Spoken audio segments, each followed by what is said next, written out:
জাদু মোষের খোল। অনেক বছর আগের কথা। রতনগড় নামে এক গ্রামে এক গরিব কৃষক থাকত।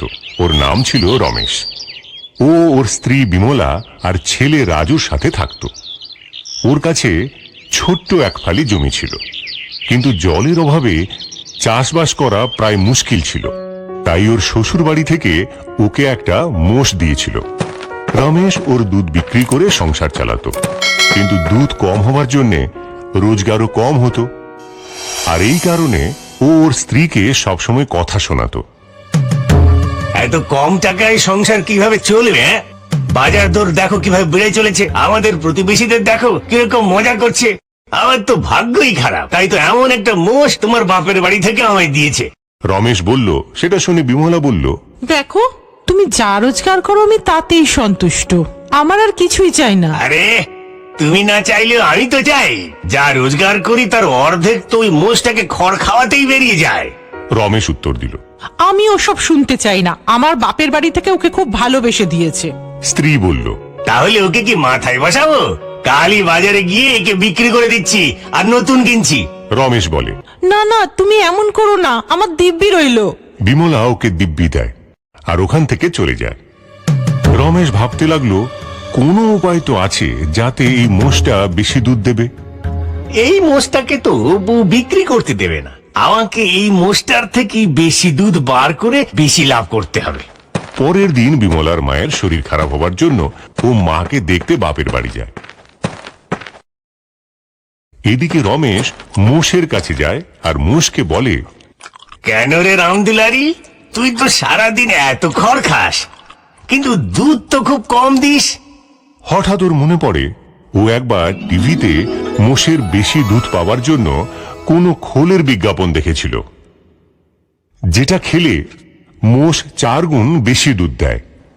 ও তক্ষুনি দোকানে যায় আর ধার করে 1 বস্তা খোল কেনে আর ঘরে ফিরে এসে চুপি চুপি সেই খোল মোষকে খেতে দেয়।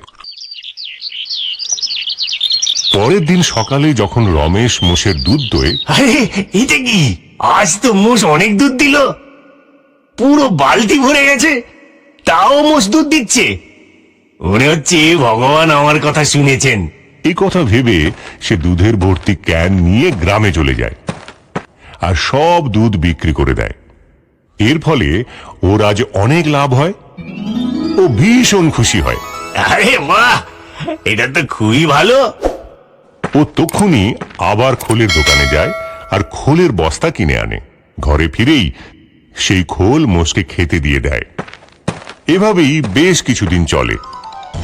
রমেশ লোভের জন্য মোষকে রোজ খড়ের বদলে শুধু খোলই খাওয়াতে থাকলো।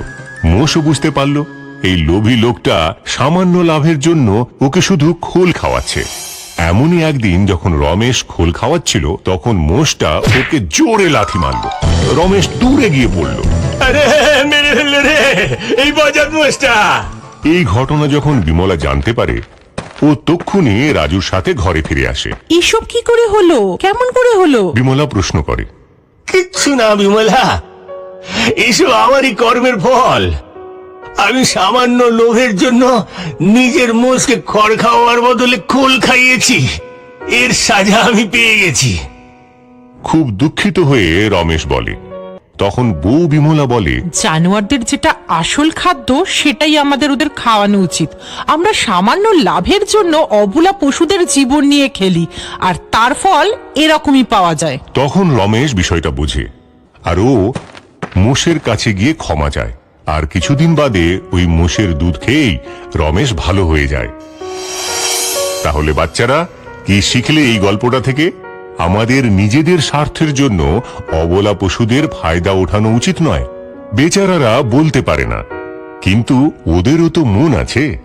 গল্পটা ভালো লাগলে লাইক করুন, কমেন্ট করে জানান কেমন লাগলো, শেয়ার করুন নিজেদের বন্ধু বান্ধব আর রিলেটিভদের সঙ্গে, আর অবশ্যই আমাদের চ্যানেলকে সাবস্ক্রাইব করে দিন। আর আমাদের নতুন নতুন গল্পের নোটিফিকেশন পেতে সাবস্ক্রাইব বাটনের পাশে বেল আইকনটা এক্ষুনি প্রেস করে দিন।